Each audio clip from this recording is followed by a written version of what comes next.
This channel does not promote any violent, harmful, or illegal activities. All content provided by this channel is meant for an educational purpose only. রাতের অন্ধকারে সোনার দোকান থেকে চুরি। চোরেরা দোকানের পিছনের দেওয়ালে শীত কেটে দোকানের ভিতরে ঢুকে টাকা গহনা লুট করে বলে অভিযোগ। তবে কি পরিমাণ গহনা বা টাকা খোয়া গেছে সে সম্পর্কে স্পষ্টভাবে কিছু বলতে পারেনি দোকানের মালিক। মঙ্গলবার মুন্সিরহাট বাজারের এলাকা সাপ্তাহিকভাবে বন্ধ থাকে। সোমবার ওই এলাকার একটি সোনার দোকানের মালিক রাতে দোকান বন্ধ করে বাড়িতে চলে যান। বুধবার সকালে দোকান খুলে দেখেন দোকানের পেছনের দেওয়ালে বড় গর্ত। ওই দেওয়ালের পেছনের দিকে কবরস্থান, নির্জন জায়গা। গতকাল রাতে চোরেরা দেওয়ালের পিছনে বসে খানাপিনা শুরু করে এবং চারিদিকে ছড়িয়ে ছিটিয়ে থাকা মদের বোতল ও মাংস, আলুর চিপস এবং বিভিন্ন খাবারের টুকরো তার প্রমাণ দেয়। মনে করা হচ্ছে চোরেরা খাওয়া দাওয়া সেরে শাবল দিয়ে দেওয়ালে গর্ত করে দোকানের ভিতর ঢোকে টাকা পয়সা এবং কিছু গহনাগাটি নিয়ে চম্পট দেয়। বুধবার সকালে খবর পেয়ে ঘটনাস্থলে ছুটে আসে জগৎবল্লভপুর থানার পুলিশ। এ ব্যাপারে জিজ্ঞাসাবাদ করে দোকানের মালিককে। দোকান মালিক সাংবাদিকদের স্পষ্টভাবে কিছু বলতে পারেননি কি কি জিনিস এবং কত টাকা খোয়া গেছে। তবে তার যে বড় ক্ষতি হয়ে গেছে বলে তিনি আশঙ্কা প্রকাশ করেছেন। পুলিশের কাছে লিখিত অভিযোগের ভিত্তিতে গোটা ঘটনার তদন্ত শুরু করেছে জগৎবল্লভপুর থানার পুলিশ, যদিও এখনো পর্যন্ত এ ব্যাপারে কাউকে গ্রেপ্তার করা হয়নি। এদিকে জগৎবল্লভপুর থানা এলাকায় একের পর এক চুরির ঘটনায় ব্যবসায়ী এবং সাধারণ মানুষের মধ্যে আতঙ্ক ছড়িয়ে পড়েছে। দিন দুই আগে ওই এলাকায় ধসা গ্রামের একটি বাড়িতে চুরি হয়। সেটা খোদ রাজ্যপালের নিরাপত্তার বাড়িতে চুরি হয় এবং চুরির পরে ঘরে আগুনও ধরিয়ে দিয়ে যায়। ওই বাড়ির 4 জন লোক পুলিশে কর্মরত। এই ঘটনার এখনো কোনো কিনারা হয়নি, তবে জগৎবল্লভপুর থানার আধিকারিকরা জানিয়েছেন এটি একটি গ্যাং কিনা তা খতিয়ে দেখা হচ্ছে। আমি আমাদের প্রতিনিধি মুজিবর মল্লিকের সঙ্গে একটি কথা বলে নেব। আমাদের সঙ্গে আছে আমাদের প্রতিনিধি মুজিবর মল্লিক। আচ্ছা মুজিবর, আমি একটু জানতে চাইছি যে দোকানদার তো কোনোভাবেই মুখ খুলতে চাইছে না এবং তিনি বলতেও পারছেন না এই মুহূর্তে কত টাকার তার গহনা, কত টাকার কত অঙ্কের টাকা তার চুরি গেছে। তো ভেতর থেকে পুলিশের কাছে কোনো রকম কিছু খবর পাওয়া গেল, কোনো রকম পরিমাণটা? হ্যাঁ, পুলিশের কাছে যেটা আমরা রিপোর্ট পেয়েছি আপনার 2000 টাকা ক্যাশ, হার্ড ক্যাশ এবং 1 ভরি চাঁদি পুলিশের কাছে উনি রিপোর্ট জানিয়েছেন। কিন্তু আমাদের কাছে সাংবাদিকদের কাছে উনি কিন্তু মুখ খুলতে চাননি। বিষয়টা হচ্ছে গতকাল হাওড়া জগৎবল্লভপুর মুন্সিরহাট বাজার পুরনো পোস্ট অফিসের ঠিক কাছেই ওম জুয়েলার্স দোকান গতকাল উইকডে বন্ধের দিন ঠিক পেছন দিকে দোকানের পেছন দিকে একটা কবরস্থান, ওইখানে একটা মদের আসর বসে। সেই দেখতে পেলাম মদের আসরে ওরা খাওয়া দাওয়া করেছে এবং ওখানে মদের বোতল পাওয়া গেছে। এটা পাওয়া গেছে। সেইখান থেকে একটা সুড়ঙ্গ খুলে ভিতরে ঢুকে অপারেশন করে পালিয়ে যায়। দোকানদার আশপাশের দোকানদারকে বলে, তারা পুলিশকে খবর দেয়। ঘটনাস্থলে আসেন জগৎবল্লভপুর থানার পুলিশ। কিন্তু গত কয়েকদিন আগে, 2-3 দিন আগে এই হাওড়ায় জগৎবল্লভপুর একই পরিবারের 4 জন পুলিশে কর্মরত সেই তার বাড়িতে মানে পর্যন্ত চুরি হয়েছে। আমরা দেখিয়েছি যে একটা জগৎবল্লভপুরে, কিন্তু পুলিশ তদন্ত করছে। হ্যাঁ বলো মুজিবর। হ্যাঁ শুনতে পাচ্ছ মুজিবর? মনে হচ্ছে লাইনটা আমাদের বিচ্ছিন্ন হয়েছে। আপনারা দেখতে থাকুন আমার চ্যানেলে একটু খবর।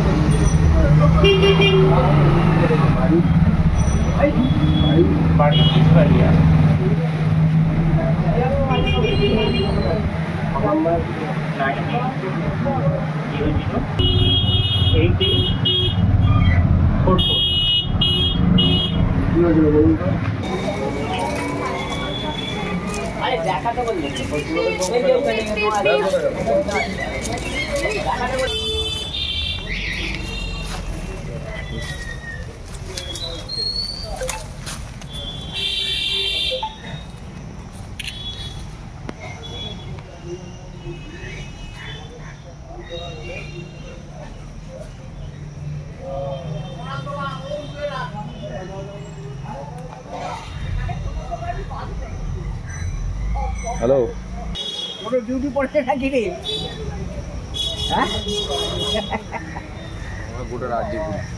হাওড়া জগৎবল্লভপুর মুন্সিরহাট বাজারে পুরনো পোস্ট অফিসের পাশে একটা সোনার দোকানে চুরি হয়েছে।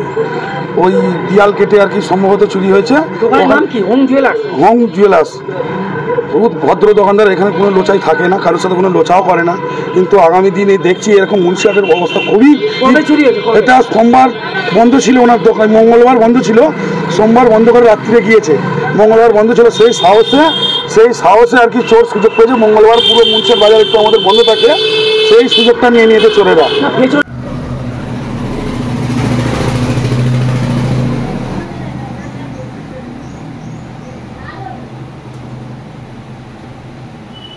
মুন্সিরহাটে পুরানো পোস্ট অফিসের সামনে এবং ওং জুয়েলার্স নামে। কিন্তু গত সোমবার দিন আমি রাত্রিবেলা দোকান বন্ধ করে যাই 8টা নাগাদ, এবং বুধবার সকালবেলা এসে দেখি এরকম পিছনের দেয়াল ভেঙে সব কী হয়েছে না হয়েছে এখনও সেইভাবে আমি বলতে পারছি না, কারণ আমার তো সেইভাবে দেখা সম্ভব নয়। থানার বাবু এসেছিলেন, মোটামুটি ওনাকে জানিয়েছি যতটুকু জানাবার, উনিও যতটুকু জেনেছে এবং যেটা যা করার ওনারা সেটা এই মুহূর্তে আনুমানিক কিছু বলতে পারবো না, কারণ হচ্ছে সেইভাবে আমি কিছু এই মুহূর্তে বলতে পারছি না, কারণ যেটা যা হচ্ছে আমি এসেই হবতম্ব হয়ে গেছি। কি হয়েছে না হয়েছে সেটা আমাকে একটু সময় নিশ্চয়ই দেখেছেন কিছু তো না, আমি এখনো পর্যন্ত যে 5টা মানুষ আছে তো আমি যার জন্য আমি কিছু দেখতে পাইনি। না এই মুহূর্তে কিছু তো নিশ্চয়ই ছিল সবকিছু, কিন্তু এই মুহূর্তে কিছু সেইভাবে বলতে পারছি না। কিছু তো নিশ্চয়ই গেছে না, আমার দোকানে চুরি করতে এসেছিল। কি নিয়ে গেছে? কিছু চুরি হয়নি। দেখুন চুরি হয়েছে কি হয়নি সেটা তো আপনারা জনসমক্ষে দেখতে পাচ্ছেন। টাকা পয়সা গেছে সেটা আনুমানিক এই মুহূর্তে আমি ঠিক বলতে পারবো না। না না কখনো নয়, কখনো না, আমার লক্ষাধিকের উপায়ও নয়, কিছু নেই। হ্যাঁ সোনার উপর, এটা তো সোনার দোকান, সোনা কিছু গেছে না, সেভাবে কিছু যায়। আপনি কি চাইছেন চোরেদের শাস্তি হোক? অবশ্যই এইভাবে দিনের দিন আজকে ঠিকঠাক করবো, কালকে আবার হবে, এটা তো অবশ্যই। যে আমার দোকান কেন, মুন্সিহাট বাজারটা দুদিন ছাড়া দোকানে চুরি হচ্ছে, দুদিন ছাড়া চোরও ধরা পড়ছে, আবার দেখা যাচ্ছে চুরি হচ্ছে, এটা কেন হচ্ছে? আপনারাও তো বেশ কয়েকদিন আগে বলবেন, কি বলবেন? এই যে আপনারাই পরিবারের 4টে পুলিশ তার বাড়িতে চুরি হয়েছে, এত তথ্য নিচ্ছেন, এত সবকিছু করছেন, তোর্য অনেক ব্যবস্থা করছেন, কিন্তু তা তো সমস্যার সমাধান হচ্ছে কি মুন্সিহাট বাজারে? কি প্রশাসনের কোনো গাফিলতি হচ্ছে? সেটা আমার অতটা অভিজ্ঞতা নেই দাদা, আমি খুব অন্যভাবে সাধারণভাবে থাকি, আমি তো অবশ্যই বলবো। আপনার নাম? আমার নাম তন্ময় ধারা।